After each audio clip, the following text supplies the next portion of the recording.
Seat पे बैठेंगे। माननीय गृह मंत्री जी कुछ कहना चाहते हैं। विपक्ष के कुछ सदस्यों ने आपत्ति जताई है कि इनके जो विमत है, डिस्प्यूट्स है, इनको पूरी तरह से नहीं रखा गया है।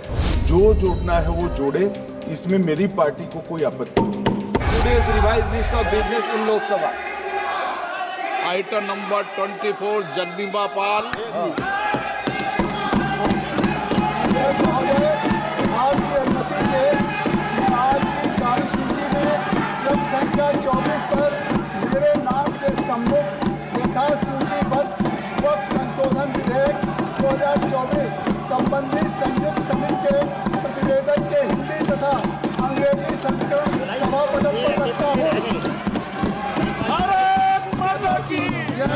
भारत माता की जय। माननीय सदस्यगणों, प्लीज आप सीट पे बैठेंगे। माननीय आप सीट पे बैठेंगे। माननीय गृह मंत्री जी कुछ कहना चाहते हैं। आप बैठेंगे सीट पे बैठे आप। माननीय आपका विषय जो विषय तय हुआ है वो बता रहे हैं गृह मंत्री जी। माननीय अध्यक्ष जी, विपक्ष के कुछ सदस्यों ने आपत्ति जताई है कि इनके जो विमत है, डिस्प्यूट्स है, इनको पूरी तरह से नहीं रखा गया है। मैं मेरी पार्टी की ओर से आपको विनती करना चाहता हूं कि विपक्ष के जो डिस्प्यूट्स है, एक सिरनीर कर आप संसदीय कार्यप्रणालिका के उपयुक्त रूप में जो जोड़ना है वो जोड़े, इसमें मेरी पार्टी को कोई आपत्ति नहीं। ये विषय आप जो मेरे से वक्फ बोर्ड के माननीय सदस्य मिले थे और वक्फ बोर्ड के माननीय सदस्यों ने जिन जिन विषयों को उनके साथ चर्चा के बाद हुआ है, उनको मैंने एनेक्सर में उनको शामिल कर लिया गया है। फिर आप जो विषय तय हुआ है वो बता रहे हैं गृह मंत्री जी।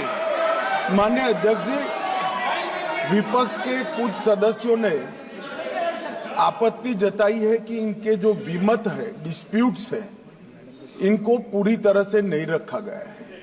मैं मेरी पार्टी की ओर से आपको विनती करना चाहता हूं कि विपक्ष के जो डिस्प्यूट्स है, एक सिरनीर कर आप संसदीय कार्यप्रणालिका के उपयुक्त रूप में जो जोड़ना है वो जोड़े, इसमें मेरी पार्टी को कोई आपत्ति नहीं।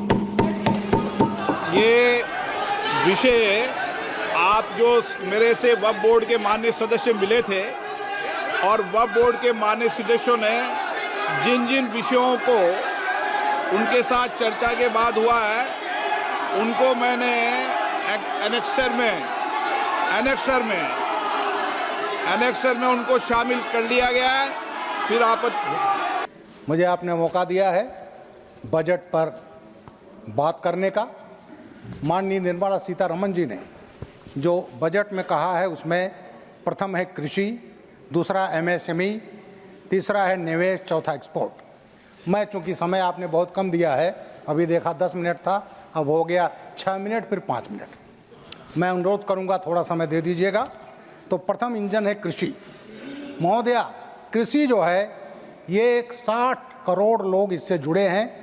अगर मजदूरों को जोड़ लिया जाए तो उससे कहीं संख्या होती है, इसलिए कृषि का बहुत बड़ा रोल है और इसीलिए कृषि को रोजगार का सबसे बड़ा स्रोत माना जाता है और अर्थव्यवस्था की रीढ़ है।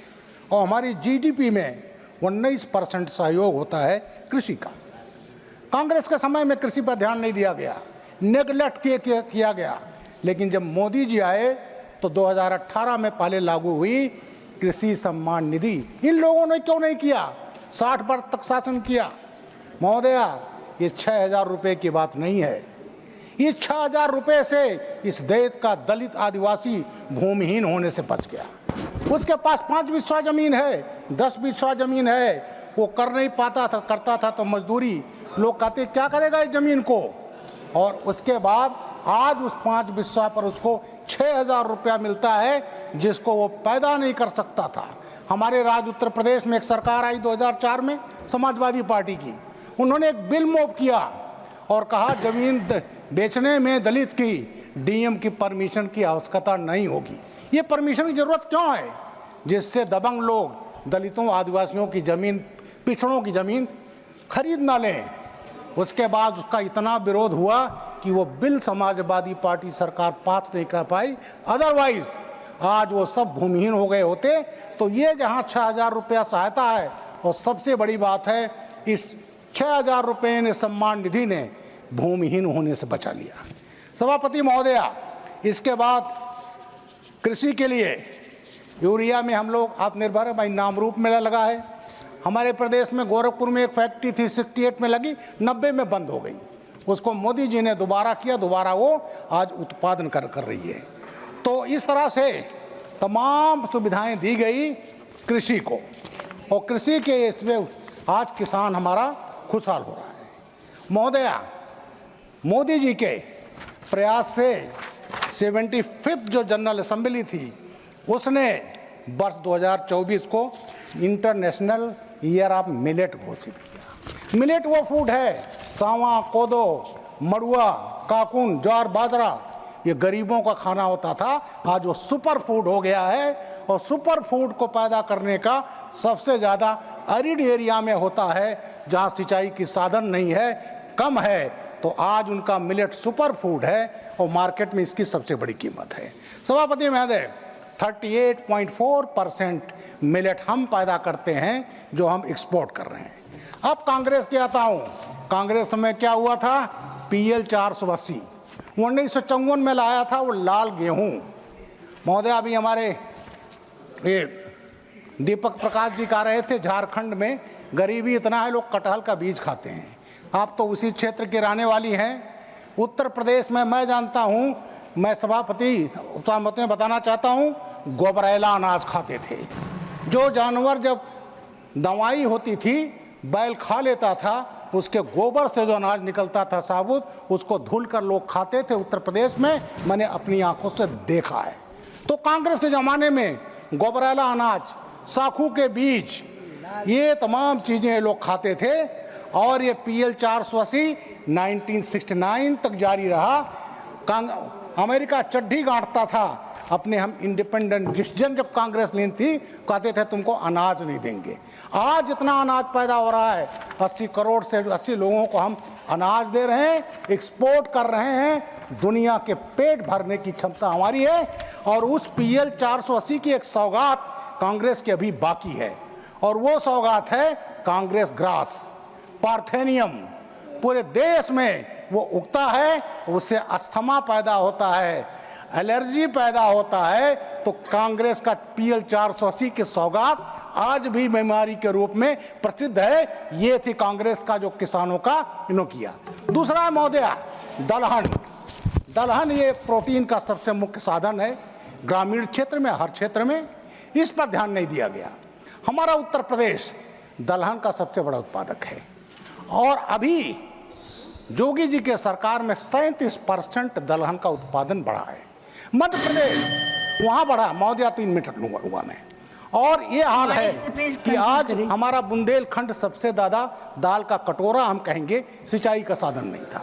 माननीय अटल बिहारी वाजपेयी ने जब बेतवा और केन नदी का लिंक की शुरुआत की, उसको मोदी जी ने पूरा किया। और आज बुंदेलखंड में जब से सिंचाई की सुविधा हुई है, आज वो धन धान से भर गया है। वहाँ पर आपका डिफेंस कॉरिडोर है। और एक समय जब समाजवादी पार्टी की सरकार थी, तो आज हम दाल प्रोडक्शन कर रहे हैं, खाद्य में आत्मनिर्भर हो रहे हैं। वो डकैत पैदा करते थे वहाँ पर उस क्षेत्र में, चाहे चंबल हो चाहे पाठा हो। डकैत जो थे वो इसलिए पालती थी सरकार वहाँ की, जो समाजवादी पार्टी सरकार थी, कि वो तय करते थे किसको वोट देना है। तो वो डकैत पैदा करते थे। उन्हीं डकैतों को, परिवारजनों को, एक बांदा का डकैत था, उस समय माही ADG लॉ एंड ऑर्डर था, वो मारा गया। महोदया 2 मिनट लूंगा, को ज्यादा नहीं लूंगा। और उसके भाई को समाजवादी पार्टी सरकार संसद सदस्य बनाया, भाई भतीजों को बनाया उन्होंने MLA। तो मेरा कहना है वो समय की सरकारें डकैत पैदा करती थी और हम प्रोडक्शन कर रहे हैं। तो मैं बहुत कुछ बोलना चाहता था, लेकिन समय बड़ा लिमिटेड है। तो मैं इस बजट का बहुत बहुत प्रशंसक हूँ। इसका मैं आपके माध्यम से मैं बधाई देता हूं माननीय सीतारमण जी को। और ये बजट 2047 का पूर्ण विकसित भारत का ये रोड मैप है। इसके लिए बहुत बहुत धन्यवाद, बहुत बहुत धन्यवाद। धन्यवाद माननीय